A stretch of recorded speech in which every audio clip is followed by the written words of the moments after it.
नमस्कार. निवेदक विठ्ठल पवार या माझ्या यूट्यूब चॅनलमध्ये आपल्या सर्वांचं मनापासून स्वागत करतोय.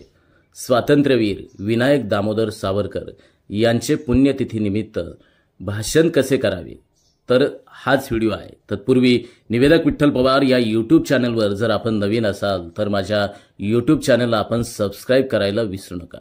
चला तर पाहूया स्वातंत्र्यवीर विनायक दामोदर सावरकर यांच्या पुण्यतिथीनिमित्त हे प्रभावी भाषण. शूर आहे, स्वाभिमानी आहे, राष्ट्रभक्त आहे, तोच सावरकर. माननीय प्रमुख पाहुणे, आदरणीय शिक्षक वृंद आणि माझ्या प्रिय बांधवांनो, आज आपण अशा महापुरुषाची पुण्यतिथी या ठिकाणी साजरी करत आहोत ज्यांचे नाव घेताच देशभक्तीचा ज्वाज्वल्य भाव आपल्या सर्वांच्या मनात उभा राहतो. ते म्हणजे स्वातंत्र्यवीर विनायक दामोदर सावरकर. स्वातंत्र्यवीर विनायक दामोदर सावरकर यांचा जन्म 28 मे 1883 ला नाशिक जवळच्या भगूर येथे झाला. वडील दामोदर पंत आणि आई राधाबाई. वीर विनायकांचे ज्येष्ठ बंधू गणेश दामोदर अर्थात बाबाराव सावरकर, बहीण मैनाबाई आणि धाकटे बंधू नारायण दामोदर अर्थात बाळ सावरकर. आई राधाबाई यांचे निधन झाल्यामुळे दामोदर पंतांनी आपल्या मुलांचा सांभाळ केला. सावरकर म्हणजे क्रांतीची तेजस्वी ज्वाळा. सावरकर म्हणजे अचल राष्ट्रभक्तीचा उत्तुंग कळस. केवळ 16व्या वर्षी मित्रमेळाच्या माध्यमातून त्यांनी क्रांती कार्याला सुरुवात केली. काळ्या पाण्याची शिक्षा म्हणून ओळखल्या जाणाऱ्या अंदमानच्या सेल्युलर जेलमध्ये अमानुष यातनांना सामोरे जाऊनही त्यांनी आपल्या विचारांचा वसा आणि वारसा सोडला नाही. तिथल्या कोठडीत त्यांनी भिंतीवरच इतिहास रचला.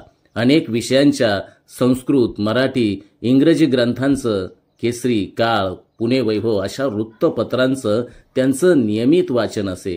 त्यातून देशप्रेम कसा कुठे छापला गेला, त्यांच्या अनेक आवृत्त्या कशा निघल्या, कुठल्या परिस्थितीत बोस, भगतसिंग यांनी त्या काढल्या, हा ग्रंथ जवळ बाळगणं हाही गुन्हा होता. त्या काळात तो 300 रुपयांना कसा विकला जात होता, या साऱ्या इतिहासाची गोष्ट वाचण्यासारखी आहे. स्वातंत्र्य लढ्यातील त्यांचे योगदान अमूल्य होते. 1857च्या स्वातंत्र्य समर या ग्रंथातून त्यांनी पहिल्या स्वातंत्र्य संग्रामाला योग्य तो न्याय मिळवून दिला. हिंदुत्वाचा व्यापक विचार त्यांनी जगासमोर ठेवला.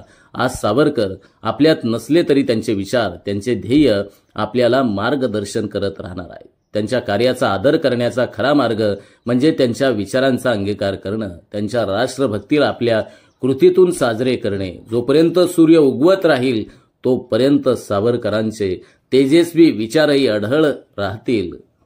विनायक दामोदर सावरकर यांच्या पुण्यतिथीनिमित्त त्यांच्या कार्यास कोटी कोटी प्रणाम. जय हिंद, वंदे मातरम. आमच्या चॅनलवर नवीन असाल तर सबस्क्राइब बटनावर क्लिक करा आणि बेल आयकॉन प्रेस करा.